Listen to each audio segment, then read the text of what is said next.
All right, so this just kind of shows what we've done already, right? We've talked about 1D proton, 1D C13 NMR, and IR spectroscopy.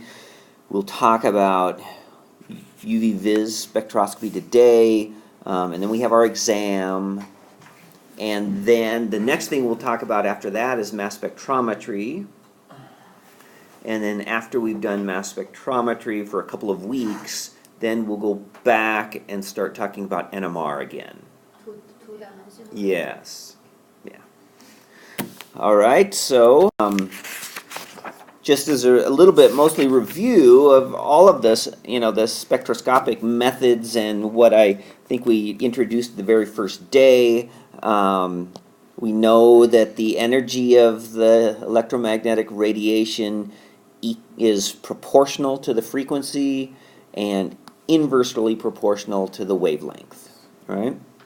UV visible light is actually quite high energy. It's the highest out of all the methods we would look at, and it has the right amount of energy to match the energy gaps for electronic transitions. So bumping electrons from one orbital up to another orbital. So if the energy of the light matches the energy transition for the electron, then light can be absorbed.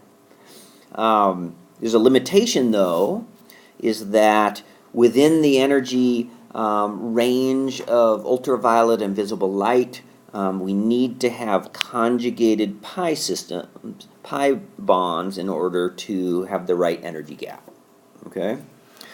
Basically, UV visible is good at identifying the presence of these conjugated pi systems, but it's mostly used for detection and quantification and things like that. Right? It's a very sensitive method as long as your molecule absorbs UV or visible light. All right, so like I said, the energy of the light absorbed has to match the energy gap for the electronic transition. So typically this is from a HOMO, or a highest occupied molecular orbital, to a lowest unoccupied molecular orbital. Here's a bunch of possibilities, of energy transitions.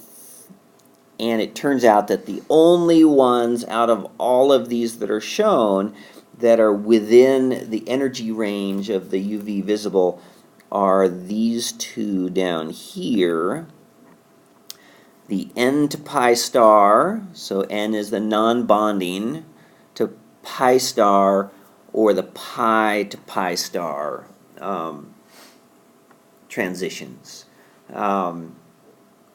However, the N to pi star, even though the energy gap is right, is disfavored because there's a poor orbital overlap. So if we look at, for example, a carbonyl group, so here so if we have a carbonyl group like this, remember if we have the pi bond, or no, we're looking at N to pi star. So pi would be bonding orbital between these two. Pi star has the two lobes kind of pointing away. So pi star would be like this, right? And these have kind of a phase mismatch. All right? And the non-bonding electrons in this carbonyl group, where do they lie relative to this plane of the pi star?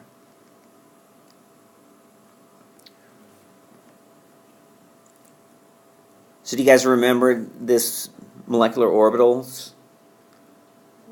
I'm very important.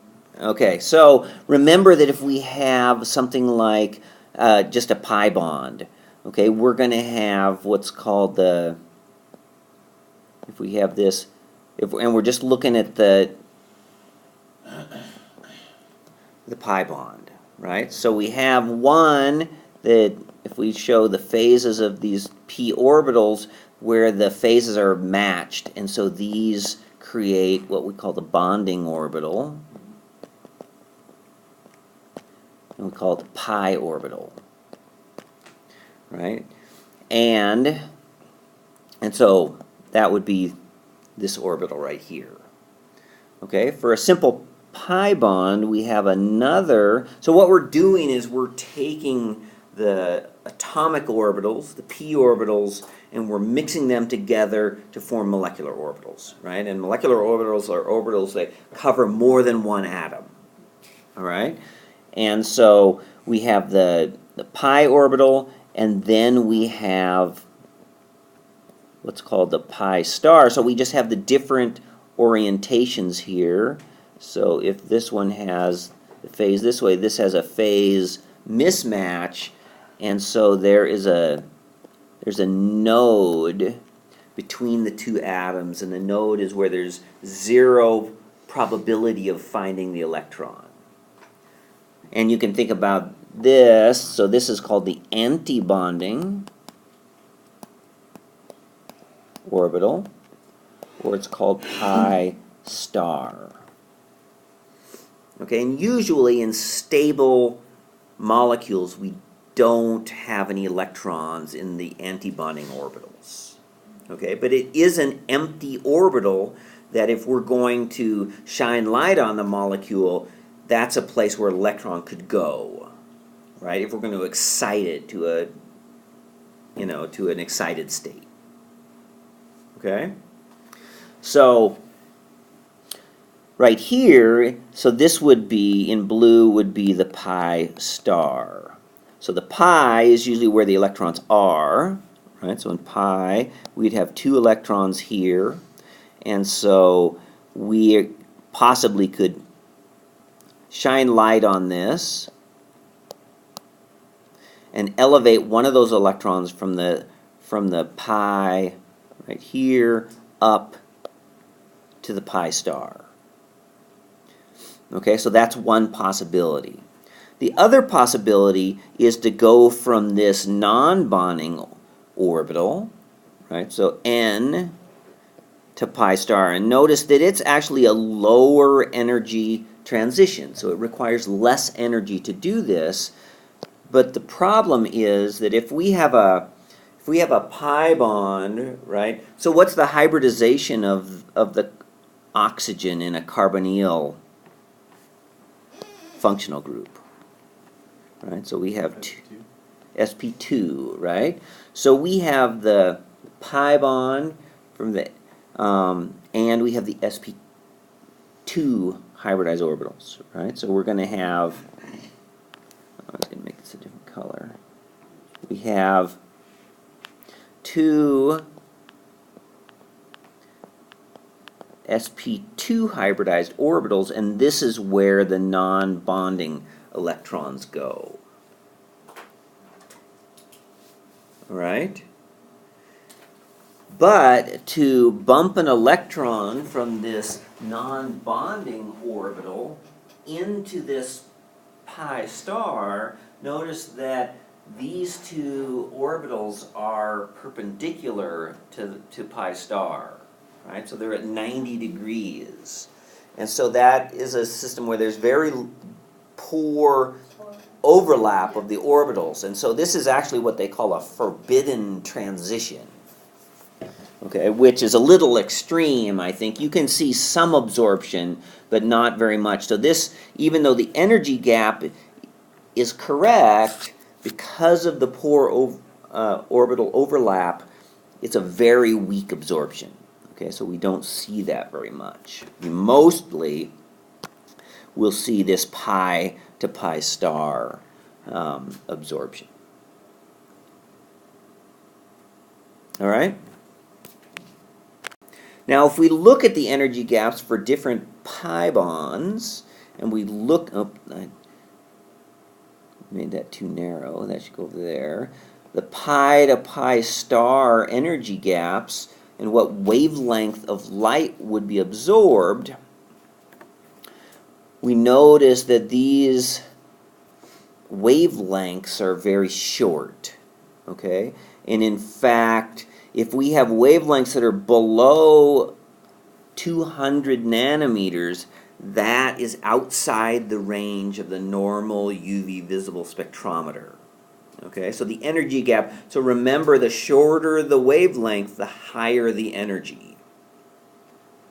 Right? So if these are shorter wavelengths, that means that their energy is too high, and the UV light does not have enough energy to elevate the electron. Okay?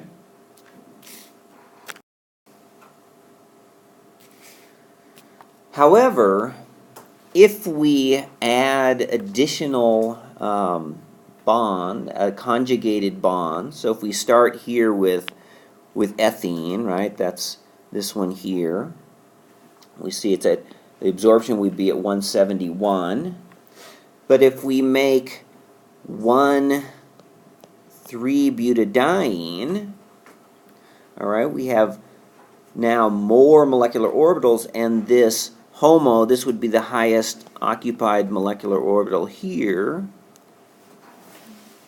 to the LUMO, this gap gets smaller, all right? And if we add even more, so hexa 1,3,5-triene, then this delta E gets even smaller. Okay, so the more conjugation there is, the smaller the energy gap between the HOMO and the LUMO. All right, and the longer the wavelength is that matches that. Right. So, for example, molecules that are colored and absorb in the visible range, right, typically have lots of conjugation, and so the energy gap is smaller, and so it's absorbing a longer wavelength light into the visible range. Okay? That one again. So this is just an example. These spectra here actually show more kind of fine structure than what we oftentimes see. Usually we just see big broad humps, but the point is, if we have the number of double bonds that are conjugated, it starts with 3, goes to 4, goes to 5, and we see it keeps going to a longer and longer wavelength. Okay? That must be simulated. Yeah, I don't know. I usually, right? Usually these are just more like this. Broad. Yeah. And that's like really, really good fine structure. Yeah, it is. So, yeah, I'm not quite sure about that.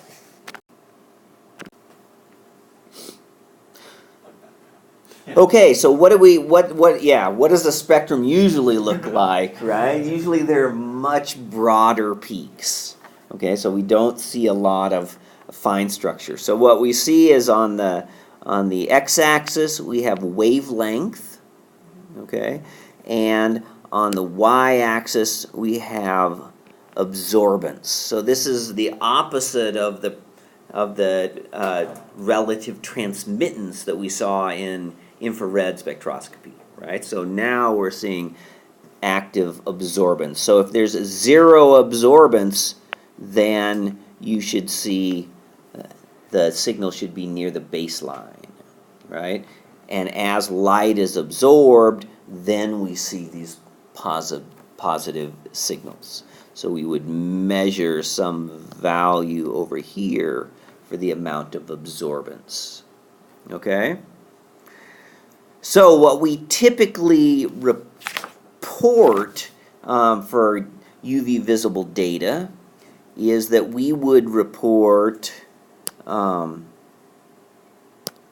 wavelength, what we call the lambda max.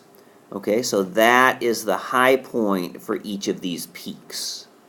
Okay, so we report that, and we report usually what's called the epsilon value, which is the molar absorptivity or the extinction coefficient. Okay, and so in order to report the molar absorptivity, we use what's called the Beer-Lambert law.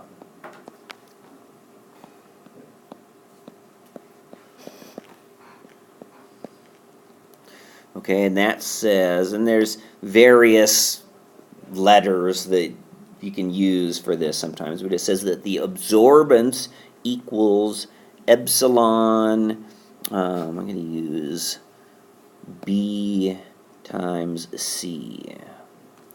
It's one of the easiest ones to remember. Yeah. That's right. Sometimes it's just ABC or something like that, but yeah, AEBC. yeah. And so this epsilon value is a constant, okay, for a given molecule at a given wavelength. And this is the molar absorptivity.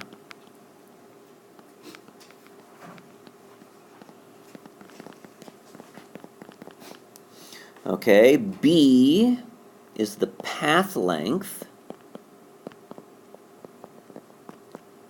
Right, the longer that is, the more sample is put inside the beam and the more light will be absorbed, right? And for UV visible, this is usually just 1 centimeter. All right, so it's usually just a value of 1. And C is the concentration, usually in moles per liter. Okay? So, as we see, just the relationships here is that as we increase the concentration, the absorbance goes up, right? And this epsilon value is specific for the given molecule, right? So if the molecule has a system of pi bonds that absorbs very strongly, then it has a large epsilon value, right? If we had something like that n to pi star absorption that is, very weak, then the epsilon value would be small. Okay? One thing is that we usually want to set this up, and this is kind of similar to what we talked about the other day, where the absorbance value is somewhere at least between 0 and 2, okay? And it's much better if it's even lower, maybe around 0.5, okay? If it gets too high, then sometimes the instrument just can't handle it, and we lose this linear relationship between concentration and absorbance. It becomes nonlinear. Okay, so if we really want to measure this, we have to make sure that our absorbance value is, we want to make our sample dilute enough that the absorbance value is in the low part of this. Okay? The other thing that we have to make sure, usually we do this as a solution, and solvent that we're using is not absorbing in the range that our molecule does, right? So here's just, I think it's from that chapter that I gave you, this is just showing, what is it showing? It's showing the transparency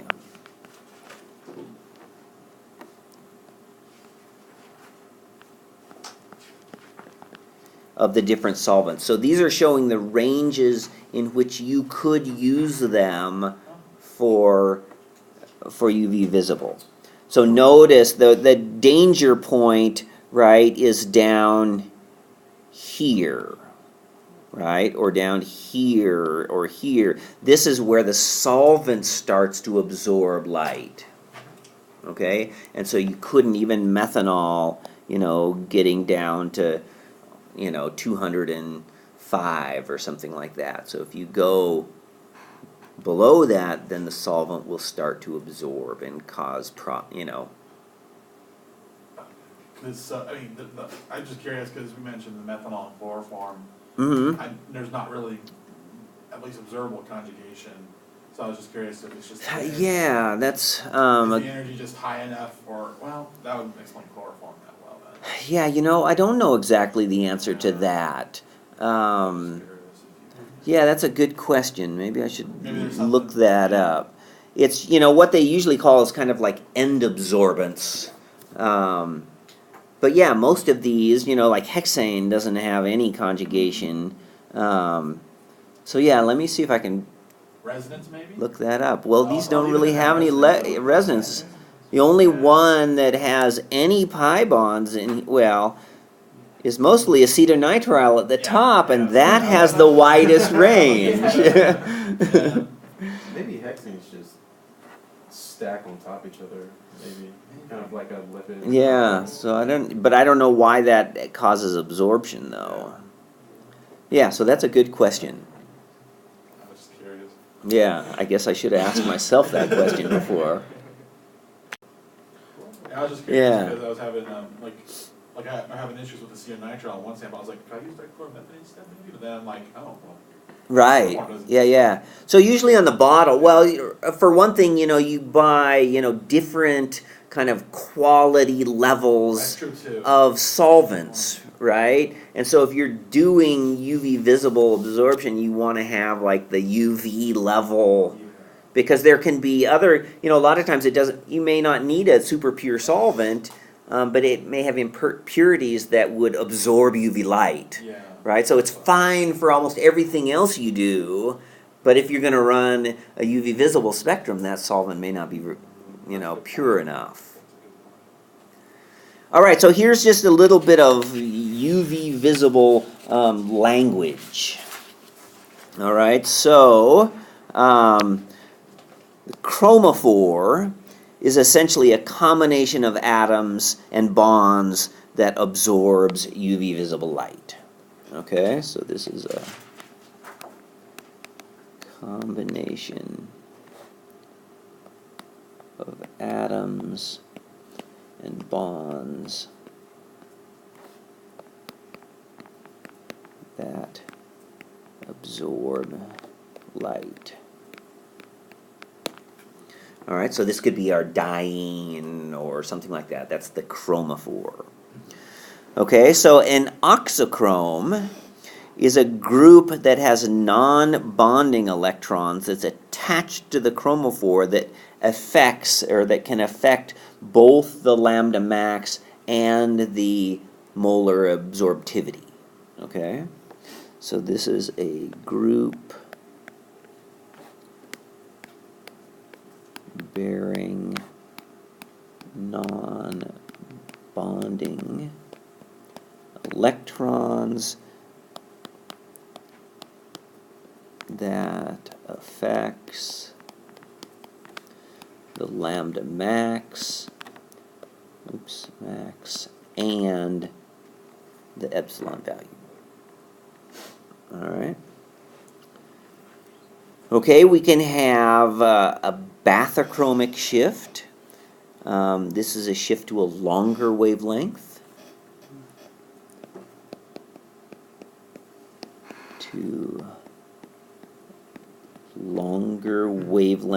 This is also sometimes called a red shift,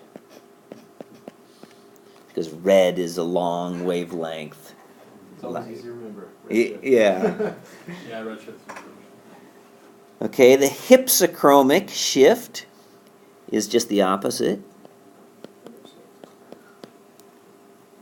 Shift to a shorter wavelength, right?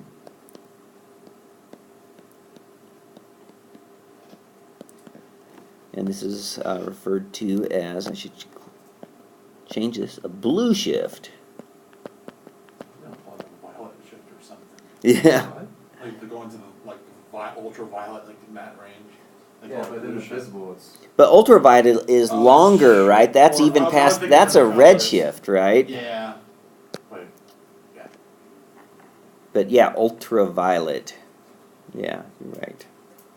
Okay, hyperchromic shift is one that doesn't shift the position, but it makes it taller, right? And increases the intensity or the epsilon value.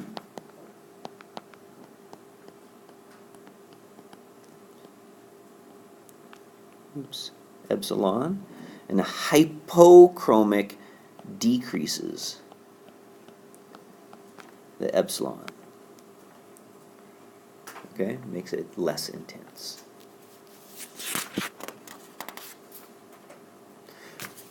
All right, so I already kind of talked about this, but here's just another writing of the Beer-Lambert law.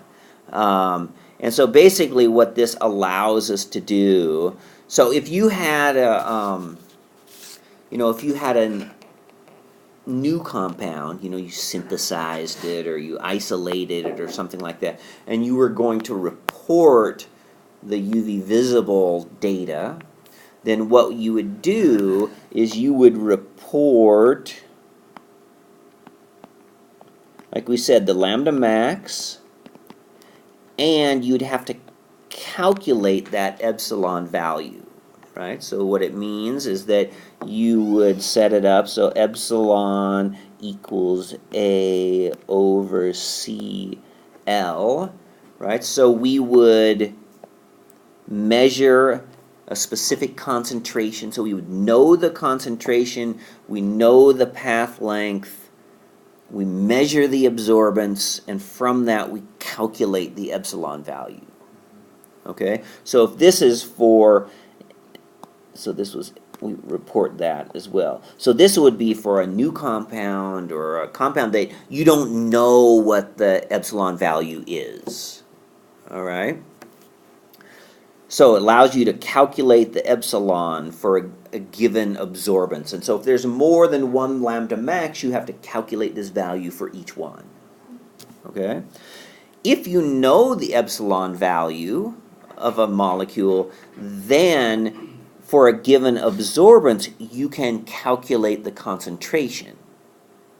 All right? So you could set it up like this, so the concentration equals the absorbance over the epsilon times the path length, and so we can calculate the concentration of a solution based upon knowing that epsilon value and measuring the absorbance. Right? So this is kind of more what this is commonly used for.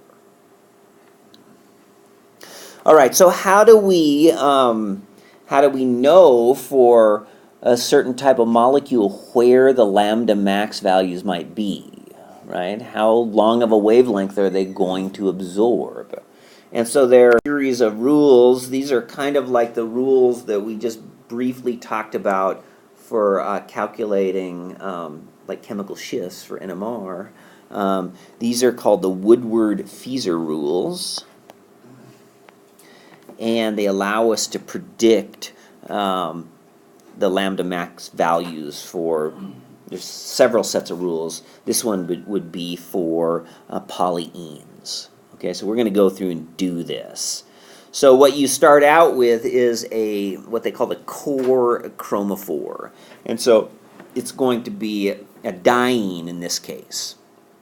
And it depends upon whether that diene is this S-trans,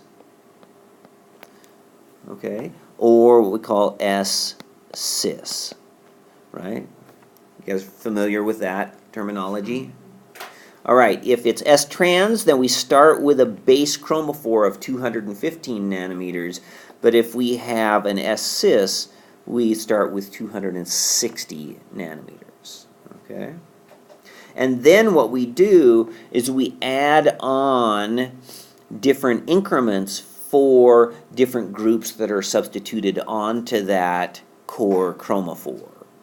For example, if we have an extra double bond, we have a triene instead of a diene, then we're going to add 30 nanometers, right? Because it's going to go to a longer and longer wavelength. If we have a benzene ring attached to the chromophore, it adds 60 nanometers. And then there's smaller increases for things like alkyl groups or alkoxy groups or halogens. Notice that, well, when we have an amino group, it makes a big shift. So both these, like the alkoxy groups and the halogens and the amino groups and the sulfides, all of these are groups that have non-bonding electrons, so they are considered oxychromes. All right? The other things, and this one's a little trickier to observe in our molecule, is what they call an exocyclic double bond, right? So we'll show some examples of this, and that's essentially where you have one ring here, A, and you have a double bond that is sticking off of the ring, okay? And so in fact here we have 2 rings, and I think this would be counted twice. It would be exocyclic to A and also exocyclic to ring B. Okay?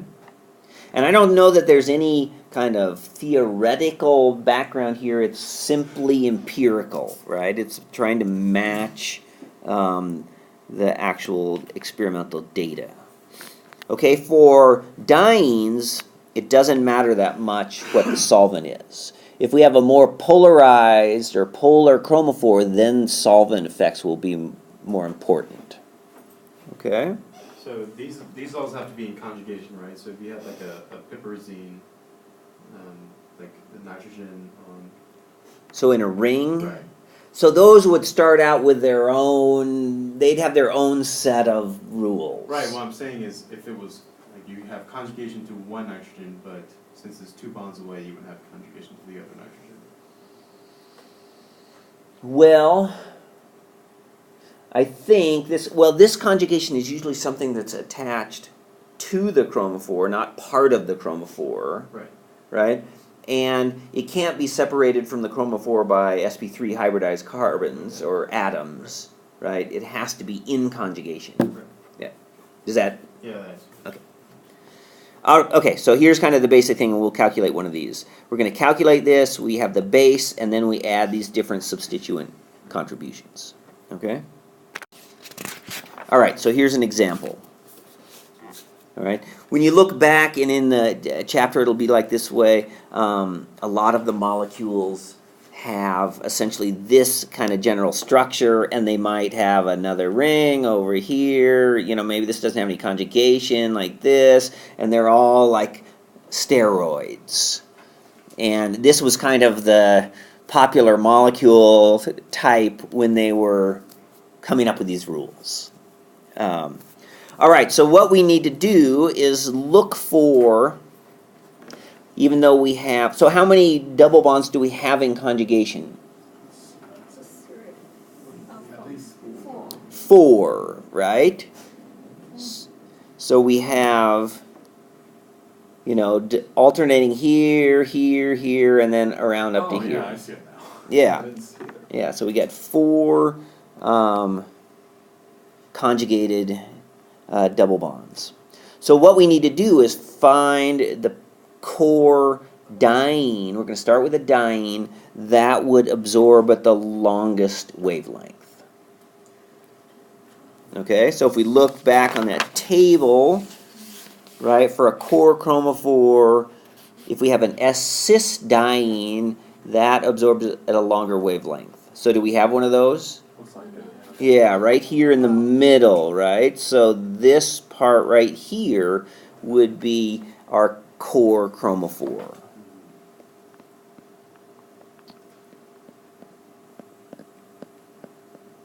Okay, and it would start with 260 nanometers. Okay, so we're going to just add these up. So we're going to have our lambda max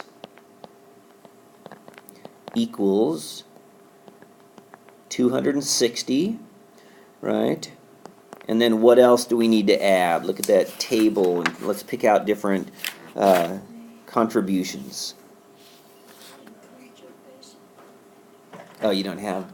Yeah, our printer broke today, so I wasn't able to print the. Oh, okay. But, maybe I can come up here and take a look.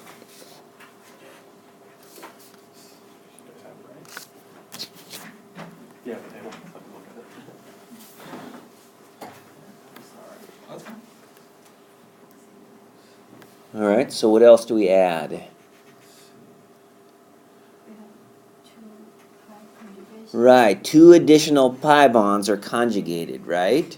And so how much are those worth? 30, right? 30 nanometers each. So we're going to add 2 times 30.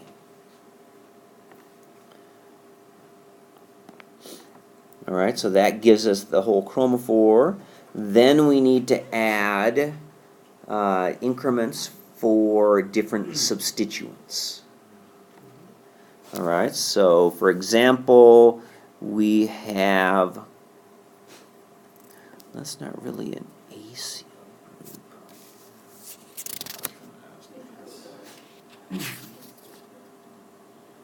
They list that as an acyl group, one that I was looking for, but it's more like an acetoxy group. It has 2 oxygens there. But of course, that doesn't actually affect it, right? It gives 0. So I'm going to add 0. We'll just keep, so this is 2 times extra carbon-carbon double bonds. Plus 0, this is our acetoxy. All right, and then we have alkyl groups, right? So we want to count how many alkyl groups are actually attached to this full chromophore now, to the tetraene. It's just, no, there's no, sorry. We're just counting the ones that are attached straight to the chromophore, it'd just be 2, I think, right? Or am I- No, so what we want to do is the whole chromophore now is the here, Oh, the whole here, thing, not just the here. base, not just the Right, base. not just the Oh, diene. okay, okay, Yeah. okay. In that case, that would be 4 then. So we'd count them, we'd have 1 here, right? We have 2 here, that's attached to it. We have 3. We have 4. Are you counting it twice? No, because Or am I just- 2 is going this way, Mhm. off here, and this one is coming off of this position over here. Oh, so, okay, okay. And then we have another one on the end, right? Off this end. Okay, I see. So that gives us 4, 5.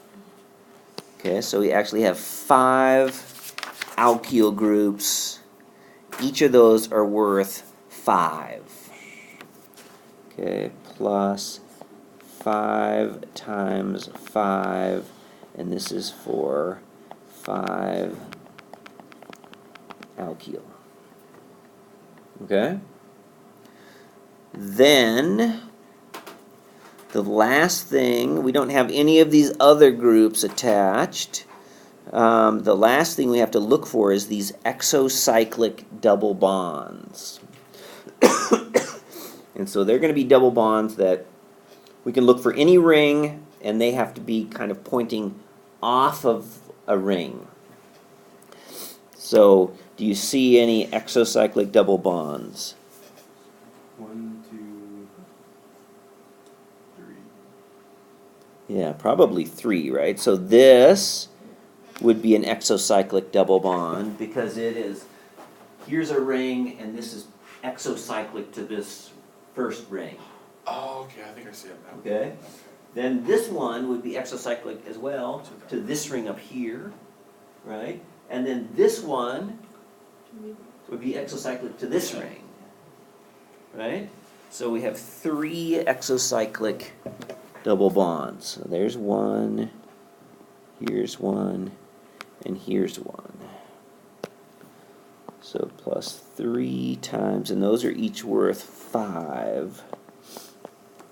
And these are for 3 times exocyclic. And I think that's everything I have added up here. So if we added all this up, then it comes up to 360 nanometers. All right. So when they were doing this, they also had these compounds, and so I guess the observed Y lambda max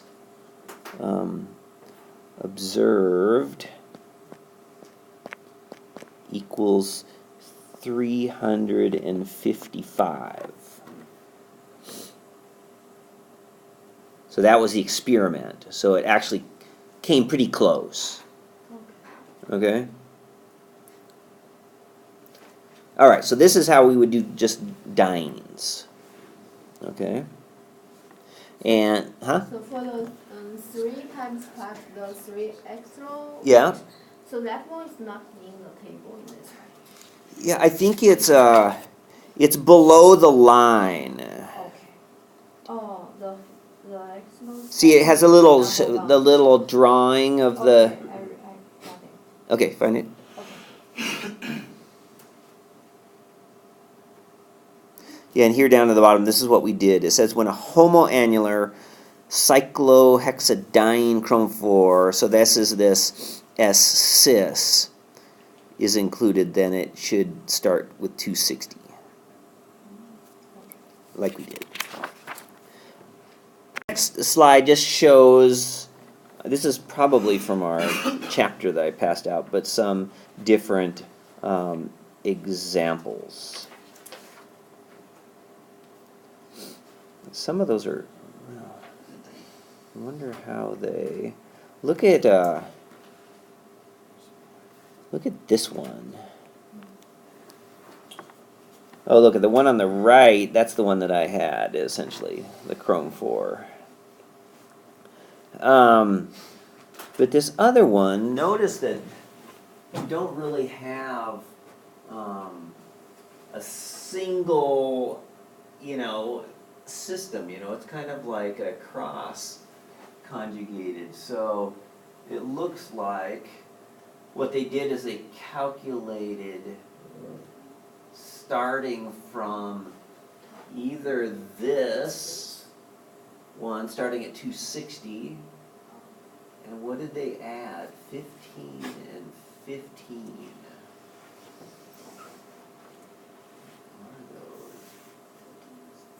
Let's see if they started there. I don't know what they're adding, because they're not adding 30 for an extra double bond.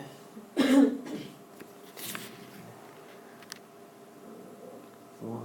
2, 3, 4.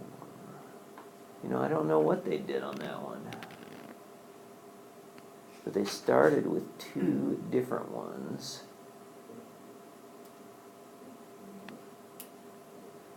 Plus 20. Yeah, I don't know how they're treating the extra double bond then. Whether they are starting with, it looks like they're either calculating from this would be what they'd call that homoannular, so within a ring, that would be the first calculation. And then the other calculation would be starting with this, would be the heteroannular, so they're starting with 215. But, those increments, they don't really so the top one, 15 and 15, we have 1, it looks like 1. I think the methyl groups, I think there's one more methyl group if you look at it, the hetero. Yeah, but the methyl groups aren't even actually attached to the chromophore. If we start with the green one, we could calculate 1 alkyl group here, 1 here, 1 here, And one to the left. and 1 here.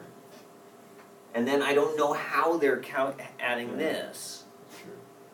So that would be at least 4 alkyl groups, and 4 times 5 doesn't match up to any of these 15s. So yeah, that one's a tricky one. I don't know how to do that one.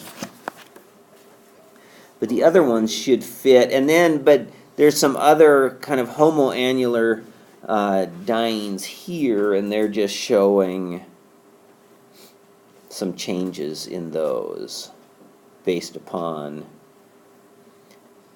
probably based upon the angles and how planar they are. So that's the other thing. In order for these rules to work, the chromophore has to be planar, right? If it starts to twist out of the plane at all, then the conjugation is being broken. All right?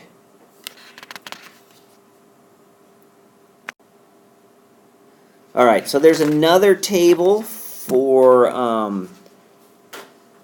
carbonyls that have conjugation, right? And so now these have some polarity to them. And so they have some different starting points. So, for example, so if we start with this one here, if the R is an alkyl, we essentially have a ketone, right? So a ketone starting point at 215. If R is an H, we have an aldehyde. The starting point is 210. If R is an OR, then we have an ester, and the starting point is 195. Okay, so they only have those three. I think if it was in a six-membered ring, then it would be all the same, but they show that if we have a five-membered ring, so this is with a carbon, so it's gone from 215 down to 202. Okay? And then when we add on different substituents, it depends upon where the substituent is attached to the chromophore. All right, so this shows, alpha is the next position, then beta, and then gamma or delta, and so it depends on where it is relative to where the carbonyl group is. Okay, we still have the further conjugation, 30 for an extra double bond and 60 for a phenyl group. We still take into account the exocyclic double bonds. Let's see, homoannular hex. Oh, so if with the molecule there's a homoannular cyclohexadiene conjugated, then it adds some more as well, rather than just the two double bonds. And because this one is polar, and because various solvents can interact with the carbonyl and hydrogen bond and things like that, there are some solvent corrections. So we subtract 8 if it was done in water. Methanol or an alcohol is 0. If we have an ether plus 7, if it's a nonpolar solvent like hexane or something, then we add 11. Okay, so let's try it as well. Okay. Oh, I didn't have this one. Oh, there it is. All right, so we have our ketone. We have alpha, beta, gamma, delta. All right, so what's going to be our starting point? 215, right? So that's right off the top. If it's in a six-membered ring, we just use that top one. So we start with 215. We have one extra double bond for conjugation, right? So plus 30. This is for conjugation. And then we need to look at the different substituents. All right, so we've already taken into account this one up here, right? Because that makes it a ketone, so that is involved in our starting core chromophore. And so we have an alkyl group, right, at the beta position. So we look on our table, beta alkyl group 12, right? Plus 12. This is beta alkyl. What else? And then we have this one here. So that's delta, gamma or delta.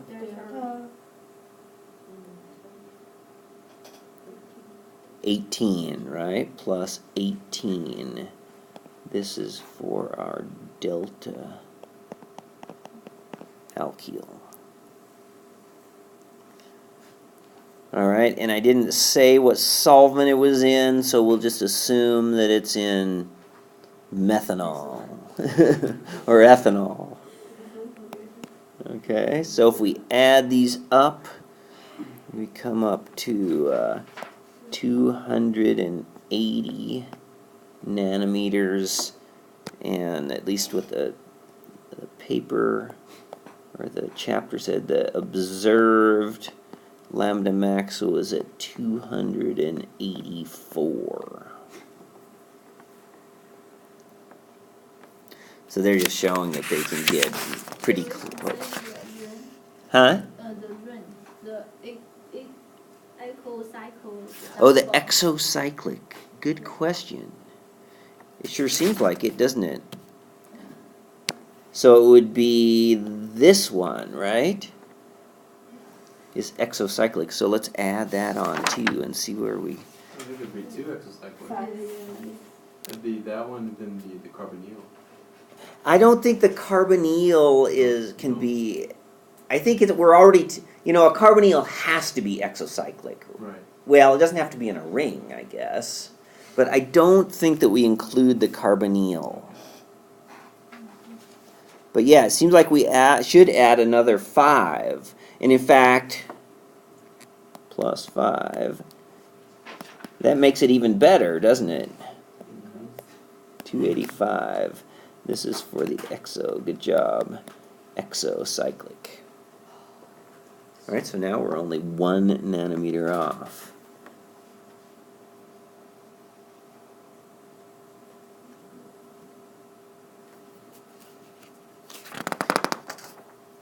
Alright? And then the examples as well, and they have some of the calculations on there, and how close they are, and everything like that. And so this one is just about some kind of interesting examples. So if we compare, this is called cis-stilbene versus trans. And they show a couple of different values here, but which one, if we see 222 going to either 229, or it's probably that, and 283 going to 295. So in both cases, it's slightly longer for trans. And I think the reason for that is that in cis-stilbene, because we have these two hydrogens that are being pushed close together, the benzene rings have to rotate out of the plane, just because there's too much steric hindrance.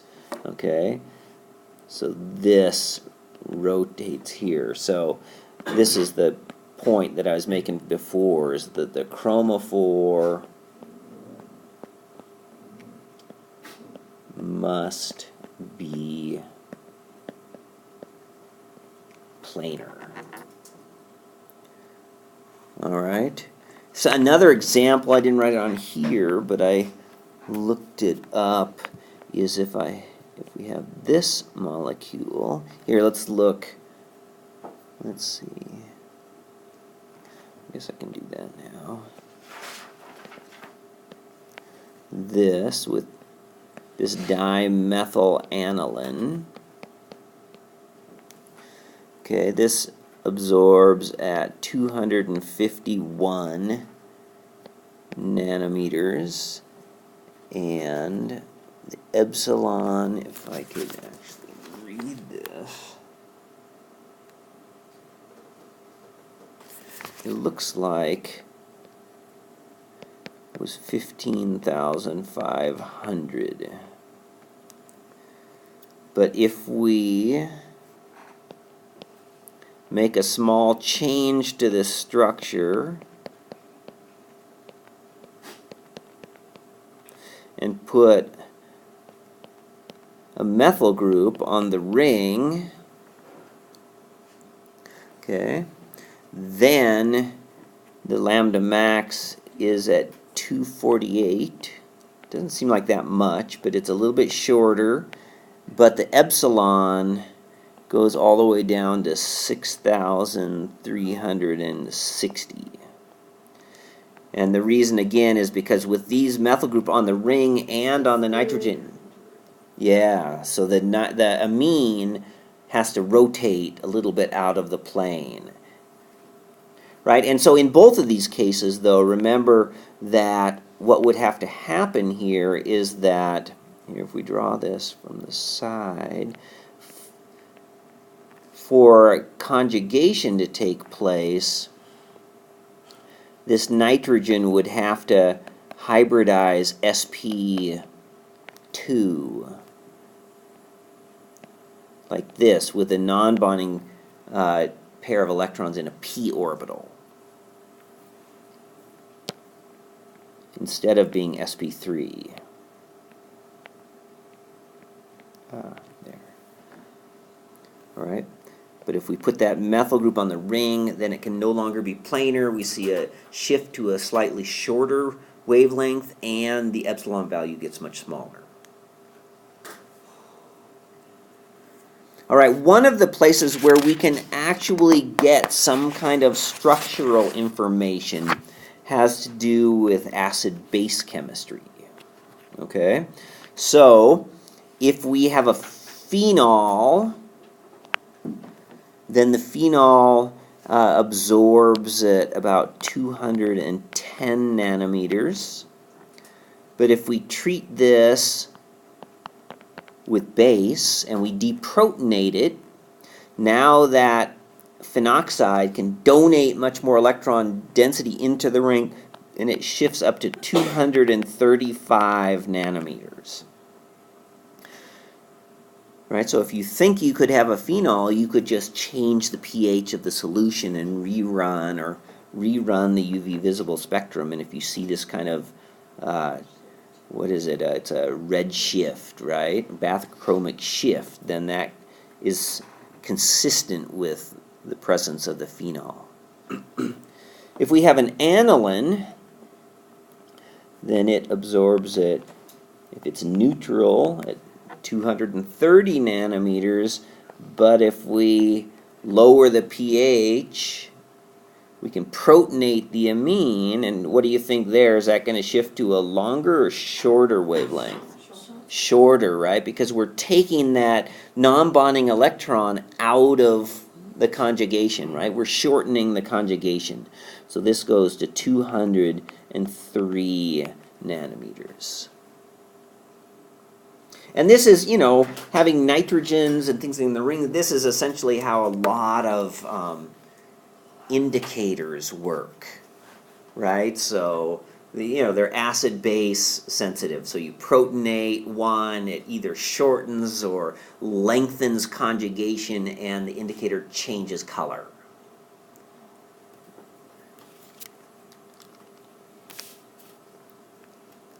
That's about all we have. So this is just kind of a little summary. You know, all it really does for us is it can provide some information about the presence of conjugated double bonds.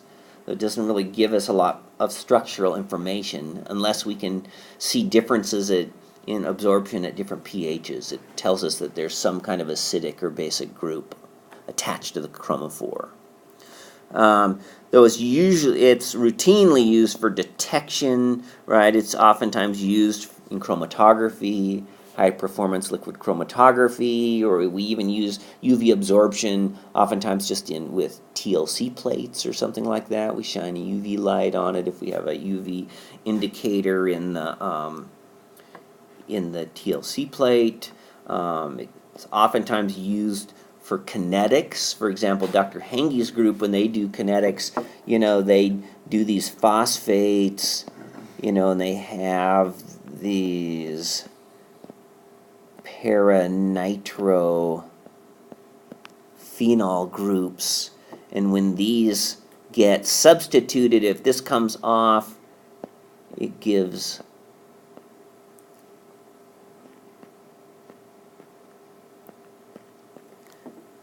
this is a leaving group, and this is a nice yellow color. So they can just look at the absorbance at this wavelength and see how much of that leaving group is present. It's good for quantification and analytical chemistry. Usually as a dilute solution, we got to make sure not to have our solvent absorbing in the range. So like if we're using it for chromatography for HPLC or something, we got to make sure that the HPLC solvents don't absorb in the range that we're observing.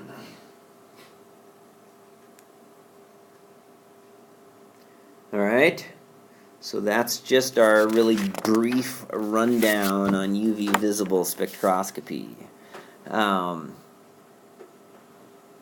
So yeah, I think basically it's good in organic chemistry to know, when you should expect to see some type of UV absorbance, and then, in your specific research you might have some application for it.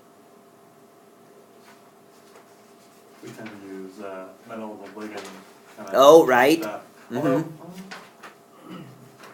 Although we're kind of looking at conjugated pi systems in our complexes, so then, and then when we... But they're affected by a metal. Yeah, so there's a little bit of metal, but it's pretty simple. Yeah. There's not much of a difference Okay. on that, so. All right. So I think our plan will be then is we'll have class on Tuesday, but I think all we'll do is just work more examples. We can just play with that website some more and work more examples. And then Thursday we talked about for the exam. So do you have other, so if we would, I want to give 2 hours for the exam. If we could go from 9:30 to 11:30 on a Thursday, does that fit your schedule? No. No? I need to teach on 11:30. Oh, at 11:30. Okay, and you need a little prep time before that? Well, we could start at 9 to 11. Better. Yeah. Yeah, okay. All right. So maybe somebody mention it to Stephen then too. He should have it, I don't think He so. Okay. All right. So let's shoot for 9 to So we 11. also need to turn in this problem sheet by next Thursday. Yeah, on Thursday. Yep. And so here's Linda. Here's another problem set. Can you give this to Stephen? Yeah, I'll go with them. Thank you.